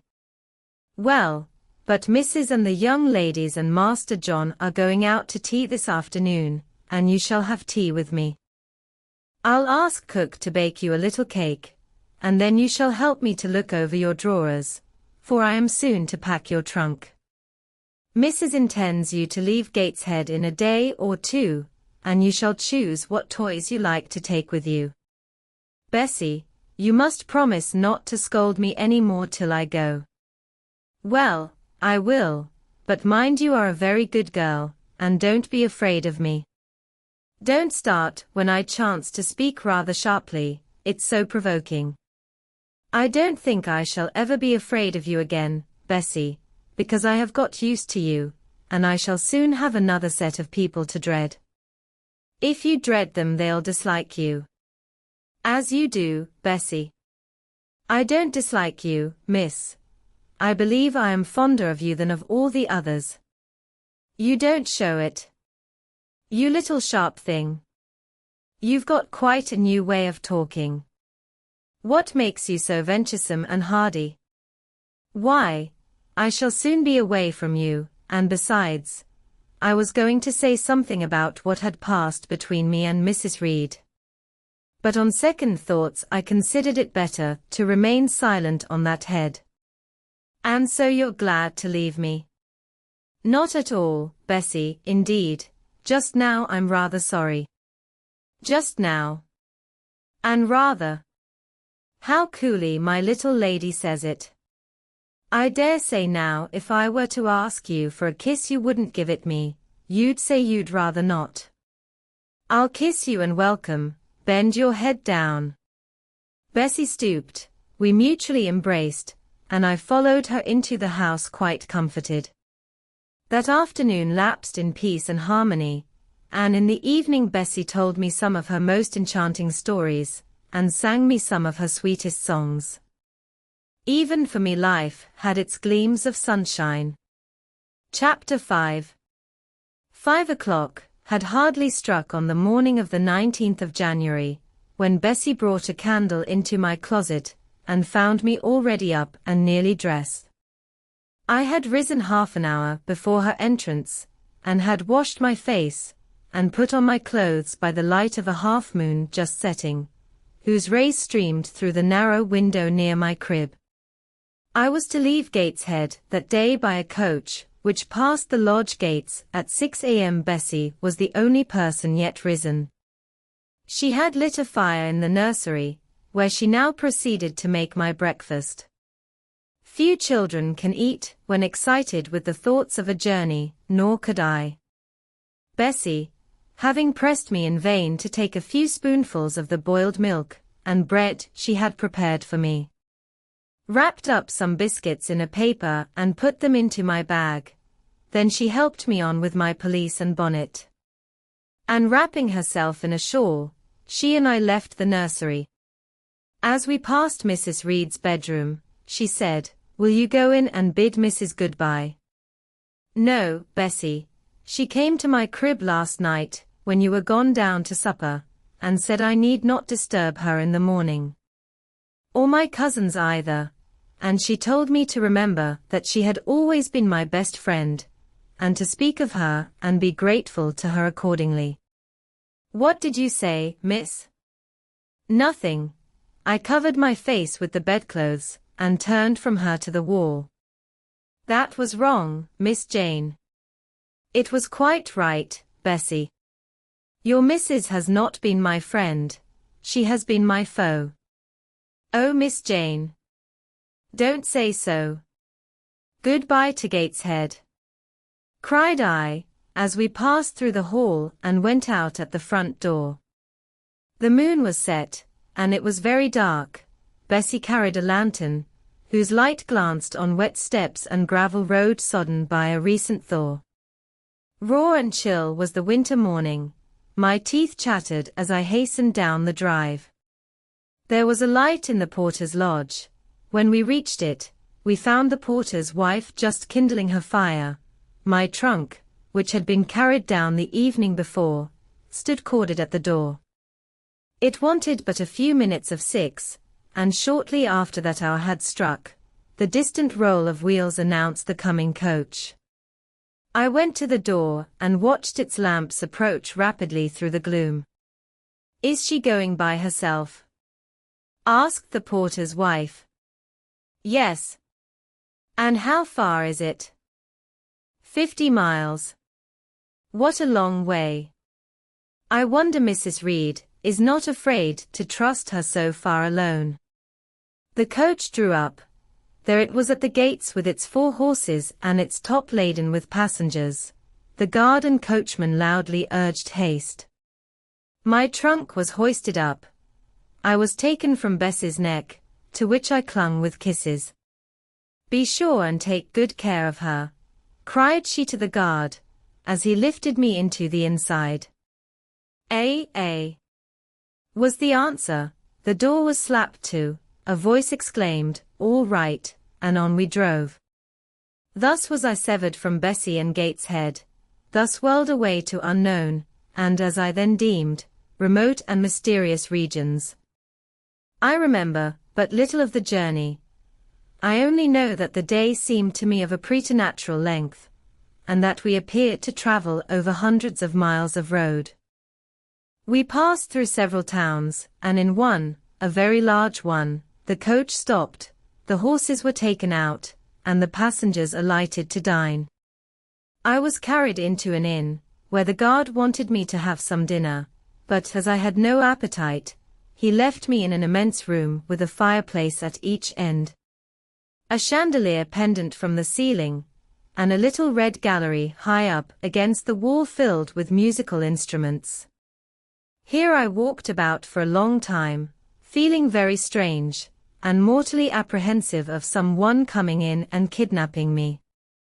For I believed in kidnappers, their exploits having frequently figured in Bess's fireside chronicles. At last the guard returned. Once more I was stowed away in the coach. My protector mounted his own seat, sounded his hollow horn, and away we rattled over the stony street of L. The afternoon came on wet and somewhat misty. As it waned into dusk, I began to feel that we were getting very far indeed from Gateshead. We ceased to pass through towns. The country changed. Great grey hills heaved up round the horizon as twilight deepened. We descended a valley, dark with wood, and long after night had overclouded the prospect, I heard a wild wind rushing amongst trees. Lulled by the sound, I at last dropped asleep. I had not long slumbered when the sudden cessation of motion awoke me. The coach door was open, and a person like a servant was standing at it. I saw her face and dress by the light of the lamps. "Is there a little girl called Jane Eyre here?" she asked. I answered, yes, and was then lifted out. My trunk was handed down, and the coach instantly drove away. I was stiff with long sitting, and bewildered with the noise and motion of the coach. Gathering my faculties, I looked about me. Rain, wind, and darkness filled the air. Nevertheless, I dimly discerned a wall before me and a door open in it. Through this door I passed with my new guide. She shut and locked it behind her. There was now visible a house, or houses, for the building spread far with many windows, and lights burning in some.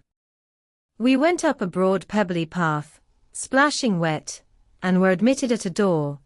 Then the servant led me through a passage into a room with a fire, where she left me alone. I stood and warmed my numbed fingers over the blaze. Then I looked round. There was no candle, but the uncertain light from the hearth showed, by intervals, papered walls, carpet, curtains, shining mahogany furniture. It was a parlor, not so spacious or splendid as the drawing-room at Gateshead, but comfortable enough. I was puzzling to make out the subject of a picture on the wall, when the door opened, and an individual carrying a light entered. Another followed close behind. The first was a tall lady with dark hair, dark eyes, and a pale and large forehead. Her figure was partly enveloped in a shawl. Her countenance was grave, her bearing erect. "The child is very young to be sent alone," said she, putting her candle down on the table. "She had better be put to bed soon. She looks tired. Are you tired?" she asked, placing her hand on my shoulder. "A little, and hungry too, no doubt. Let her have some supper before she goes to bed, Miss Miller." "Is this the first time you have left your parents to come to school, my little girl?" I explained to her that I had no parents. She inquired how long they had been dead, then how old I was, what was my name, whether I could write, and so a little. Then she touched my cheek gently with her forefinger, and saying, she hoped I should be a good child, dismissed me along with Miss Miller. The lady I had left might be about 29. The one who went with me appeared some years younger. The first impressed me by her voice, look, and air. Miss Miller was more ordinary, ruddy in complexion, though of a careworn countenance. hurried in gait and action. Like one who had always a multiplicity of tasks on hand, she looked, indeed, what I afterwards found she really was. An under-teacher. Led by her, I passed from compartment to compartment, from passage to passage, of a large and irregular building. Till, emerging from the total and somewhat dreary silence pervading that portion of the house we had traversed, we came upon the hum of many voices, and presently entered a wide, long room, with great deal tables. 2 at each end, on each of which burnt a pair of candles, and seated all round on benches, a congregation of girls of every age. From 9 or 10 to 20. Seen by the dim light of the dips, their number to me appeared countless, though not in reality exceeding 80. They were uniformly dressed in brown stuff frocks of quaint fashion, and long holland pinafores. It was the hour of study. They were engaged in conning over their tomorrow's task, and the hum I had heard was the combined result of their whispered repetitions. Miss Miller signed to me to sit on a bench near the door, then walking up to the top of the long room, she cried out, "Monitors, collect the lesson books and put them away." 4 tall girls arose from different tables, and going round, gathered the books and removed them. "Monitors, fetch the supper trays." The tall girls went out and returned presently, each bearing a tray, with portions of something, I knew not what, arranged thereon, and a pitcher of water and mug in the middle of each tray. The portions were handed round. Those who liked took a draught of the water, the mug being common to all. When it came to my turn, I drank, for I was thirsty, but did not touch the food, excitement and fatigue rendering me incapable of eating. I now saw, however, that it was a thin oaten cake shared in 2 fragments.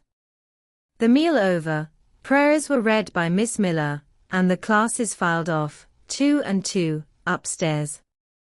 Overpowered by this time with weariness, I scarcely noticed what sort of a place the bedroom was, except that, like the schoolroom, I saw it was very long. Tonight I was to be Miss Miller's bedfellow. She helped me to undress. When laid down I glanced at the long rows of beds, each of which was quickly filled with 2 occupants. In 10 minutes the single light was extinguished, and amidst silence and complete darkness I fell asleep. The night passed rapidly. I was too tired even to dream. I only once awoke to hear the wind rave in furious gusts, and the rain fall in torrents, and to be sensible that Miss Miller had taken her place by my side. When I again unclosed my eyes, a loud bell was ringing, the girls were up and dressing, day had not yet begun to dawn, and a rushlight, or 2 burned in the room. I too rose reluctantly. It was bitter cold, and I dressed as well as I could for shivering, and washed when there was a basin at liberty. Which did not occur soon, as there was but 1 basin to 6 girls, on the stands down the middle of the room. Form classes. A great tumult succeeded for some minutes, during which Miss Miller repeatedly exclaimed, "Silence!" and "Order!" When it subsided, I saw them all drawn up in 4 semicircles, before 4 chairs, placed at the 4 tables. All held books in their hands, and a great book, like a Bible, lay on each table, before the vacant seat. A pause of some seconds succeeded, filled up by the low, vague hum of numbers. Miss Miller walked from class to class, hushing this indefinite sound. A distant bell tinkled. Immediately 3 ladies entered the room, each walked to a table and took her seat. Miss Miller assumed the 4th vacant chair, which was that nearest the door, and around which the smallest of the children were assembled. To this inferior class I was called, and placed at the bottom of it. Business now began. The day's collect was repeated, then certain texts of Scripture were said, and to these succeeded a protracted reading of chapters in the Bible, which lasted an hour. By the time that exercise was terminated, day had fully dawned. The indefatigable bell now sounded for the 4th time. The classes were marshaled and marched into another room to breakfast. How glad I was to behold a prospect of getting something to eat. I was now nearly sick from inanition, having taken so little the day before. The refectory was a great, low-ceiled, gloomy room. On 2 long tables smoked basins of something hot, which, however, to my dismay, sent forth an odor far from inviting. Disgusting. The porridge is burnt again. Silence. Ejaculated a voice, not that of Miss Miller, but one of the upper teachers, a little and dark personage. Smartly dressed, but of somewhat morose aspect, who installed herself at the top of one table, while a more buxom lady presided at the other. I looked in vain for her I had first seen the night before. She was not visible. Miss Miller occupied the foot of the table where I sat. And a strange, foreign-looking, elderly lady, the French teacher, as I afterwards found, took the corresponding seat at the other board. A long grace was said and a hymn sung. Then a servant brought in some tea for the teachers, and the meal began. Ravenous, and now very faint, I devoured a spoonful or 2 of my portion without thinking of its taste. But the first edge of hunger blunted. I perceived I had got in hand a nauseous mess. Burnt porridge is almost as bad as rotten potatoes. Famine itself soon sickens over it. The spoons were moved slowly. I saw each girl taste her food and try to swallow it, but in most cases the effort was soon relinquished. Breakfast was over, and none had breakfasted. Thanks being returned for what we had not got, and a second hymn chanted, the refectory was evacuated for the schoolroom. Abominable stuff. How shameful. A quarter of an hour passed before lessons again began, during which the schoolroom was in a glorious tumult. For that space of time it seemed to be permitted to talk loud and more freely, and they used their privilege. The whole conversation ran on the breakfast, which one and all abused roundly. Poor things! It was the sole consolation they had. Miss Miller was now the only teacher in the room. A group of great girls standing about her spoke with serious and sullen gestures. I heard the name of Mr. Brocklehurst pronounced by some lips, at which Miss Miller shook her head disapprovingly. But she made no great effort to check the general wrath. Doubtless she shared in it. A clock in the schoolroom struck 9. Miss Miller left her circle, and standing in the middle of the room, cried, "Silence! To your seats." Discipline prevailed. In 5 minutes the confused throng was resolved into order, and comparative silence quelled the Babel clamor of tongues. The upper teachers now punctually resumed their posts, but still, all seemed to wait. Ranged on benches down the sides of the room, the 80 girls sat motionless and erect. A quaint assemblage they appeared. All with plain locks combed from their faces, not a curl visible, in brown dresses, made high and surrounded by a narrow tucker about the throat. With little pockets of holland, shaped something like a Highlander's purse, tied in front of their frocks. And destined to serve the purpose of a work-bag, all, too, wearing woolen stockings and country-made shoes, fastened with brass buckles. Above 20 of those clad in this costume were full-grown girls, or rather young women. It suited them ill, and gave an air of oddity even to the prettiest. I was still looking at them, and also at intervals examining the teachers, none of whom precisely pleased me. For the stout one was a little coarse, the dark one not a little fierce, the foreigner harsh and grotesque. And Miss Miller, poor thing, looked purple, weather-beaten, and overworked when, as my eye wandered from face to face, the whole school rose simultaneously, as if moved by a common spring. What was the matter? I had heard no order given. I was puzzled. Ere I had gathered my wits, the classes were again seated, but as all eyes were now turned to one point. Mine followed the general direction, and encountered the personage who had received me last night. She stood at the bottom of the long room, on the hearth, for there was a fire at each end. She surveyed the 2 rows of girls silently and gravely. Monitor of the first class, fetch the globes. While the direction was being executed, the lady consulted moved slowly up the room. I suppose I have a considerable organ of veneration, for I retain yet the sense of admiring awe with which my eyes traced her steps. Seen now, in broad daylight, she looked tall, fair, and shapely, brown eyes with a benignant light in their irids, and a fine penciling of long lashes round, relieved the whiteness of her large front. On each of her temples her hair, of a very dark brown, was clustered in round curls, according to the fashion of those times, when neither smooth bands nor long ringlets were in vogue. Her dress, also in the mode of the day, was of purple cloth, relieved by a sort of Spanish trimming of black velvet. A gold watches were not so common then as now, shone at her girdle. Let the reader add, to complete the picture, refined features, a complexion, if pale, clear, and a stately air and carriage. And he will have, at least, as clearly as words can give it, a correct idea of the exterior of Miss Temple Maria Temple. As I afterwards saw the name written in a prayer book entrusted to me to carry to church.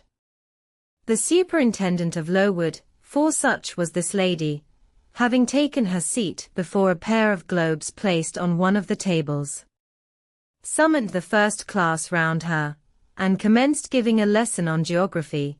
The lower classes were called by the teachers. Repetitions in history, grammar, ANDC. Went on for an hour. Writing and arithmetic succeeded, and music lessons were given by Miss Temple to some of the elder girls. The duration of each lesson was measured by the clock, which at last struck 12.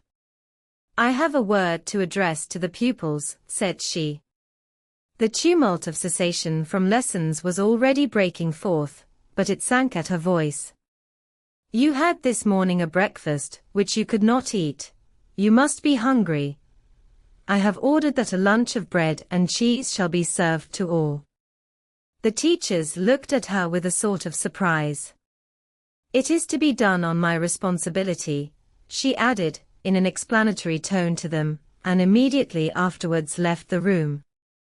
The bread and cheese was presently brought in and distributed, to the high delight and refreshment of the whole school. The order was now given, to the garden. Each put on a coarse straw bonnet, with strings of colored calico, and a cloak of grey frieze. I was similarly equipped, and, following the stream, I made my way into the open air. The garden was a wide enclosure, surrounded with walls so high as to exclude every glimpse of prospect. A covered veranda ran down one side, and broad walks bordered a middle space divided into scores of little beds. These beds were assigned as gardens for the pupils to cultivate, and each bed had an owner.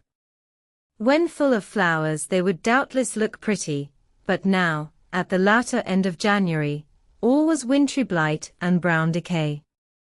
I shuddered as I stood and looked round me. It was an inclement day for outdoor exercise, not positively rainy, but darkened by a drizzling yellow fog. All underfoot was still soaking wet with the floods of yesterday. The stronger among the girls ran about and engaged in active games, but sundry pale and thin ones herded together for shelter and warmth in the veranda. And amongst these, as the dense mist penetrated to their shivering frames, I heard frequently the sound of a hollow cough. As yet I had spoken to no one, nor did anybody seem to take notice of me. I stood lonely enough, but to that feeling of isolation I was accustomed, it did not oppress me much. I leant against a pillar of the veranda, drew my grey mantle close about me, and trying to forget the cold which nipped me without, and the unsatisfied hunger which gnawed me within, delivered myself up to the employment of watching and thinking. My reflections were too undefined and fragmentary to merit record. I hardly yet knew where I was. Gateshead and my past life seemed floated away to an immeasurable distance. The present was vague and strange, and of the future I could form no conjecture. I looked round the convent-like garden, and then up at the house, a large building, half of which seemed grey and old, the other half quite new. Lowood Institution. This portion was rebuilt A.D. by Naomi Brocklehurst, of Brocklehurst Hall, in this county. Let your light so shine before men, that they may see your good works, and glorify your Father which is in heaven. St. Matt. v. 16. I read these words over and over again. I felt that an explanation belonged to them, and was unable fully to penetrate their import. I was still pondering the signification of institution, and endeavoring to make out a connection between the first words and the verse of Scripture, when the sound of a cough close behind me made me turn my head. I saw a girl sitting on a stone bench near. She was bent over a book, on the perusal of which she seemed intent. From where I stood I could see the title. It was Rasselas, a name that struck me as strange, and consequently attractive. Is your book interesting? I had already formed the intention of asking her to lend it to me some day. I like it, she answered, after a pause of a second or two, during which she examined me. What is it about? I continued. I hardly know where I found the hardihood thus to open a conversation with a stranger. The step was contrary to my nature and habits. But I think our occupation touched a chord of sympathy somewhere, for I too liked reading, though of a frivolous and childish kind. I could not digest or comprehend the serious or substantial. You may look at it, replied the girl, offering me the book. I did so. A brief examination convinced me that the contents were less taking than the title, Rasselas, looked dull to my trifling taste. I saw nothing about fairies, nothing about genii, no bright variety seemed spread over the closely printed pages. Can you tell me what the writing on that stone over the door means? What is Lowood Institution? This house where you are come to live. And why do they call it institution? Is it in any way different from other schools? It is partly a charity school. You and I, and all the rest of us, are charity children. I suppose you are an orphan. Are not either your father or your mother dead? Both died before I can remember. Well, all the girls here have lost either one or both parents, and this is called an institution for educating orphans. Do we pay no money? Do they keep us for nothing? We pay, or our friends pay, £15 a year for each. Then why do they call us charity children? Because £15 is not enough for board and teaching, and the deficiency is supplied by subscription. Who subscribes? Different benevolent-minded ladies and gentlemen in this neighborhood and in London. Who was Naomi Brocklehurst? The lady who built the new part of this house as that tablet records, and whose son overlooks and directs everything here. Why? Because he is treasurer and manager of the establishment. Then this house does not belong to that tall lady who wears a watch, and who said we were to have some bread and cheese. To Miss Temple? Oh, no. I wish it did. She has to answer to Mr. Brocklehurst for all she does. Mr. Brocklehurst buys all our food and all our clothes. Does he live here? No 2 miles off, at a large hall. Is he a good man? He is a clergyman, and is said to do a great deal of good. Did you say that tall lady was called Miss Temple? Yes. And what are the other teachers called? The one with red cheeks is called Miss Smith. She attends to the work, and cuts out for we make our own clothes. Our frocks, and pelisses, and everything. The little one with black hair is Miss Scatcherd. She teaches history and grammar. And here's the second-class repetitions, and the one who wears a shawl, and has a pocket handkerchief tied to her side with a yellow riband, is Madame Pirot. She comes from Lille, in France, and teaches French. Do you like the teachers? Well enough. Do you like the little black one, and the madam? I cannot pronounce her name as you do. Miss Scatcherd is hasty, you must take care not to offend her. Madame Pirot is not a bad sort of person. But Miss Temple is the best, isn't she? Miss Temple is very good and very clever. She is above the rest, because she knows far more than they do. Have you been long here? 2 years. Are you an orphan? My mother is dead. Are you happy here? You ask rather too many questions. I have given you answers enough for the present. Now I want to read. But at that moment the summons sounded for dinner. All re-entered the house. The odor which now filled the refectory was scarcely more appetizing than that which had regaled our nostrils at breakfast. The dinner was served in 2 huge tin-plated vessels, whence rose a strong steam redolent of rancid fat. I found the mess to consist of indifferent potatoes and strange shreds of rusty meat, mixed and cooked together. Of this preparation a tolerably abundant plateful was apportioned to each pupil. I ate what I could, and wondered within myself whether every day's fare would be like this. After dinner, we immediately adjourned to the schoolroom, lessons recommenced, and were continued till 5 o'clock.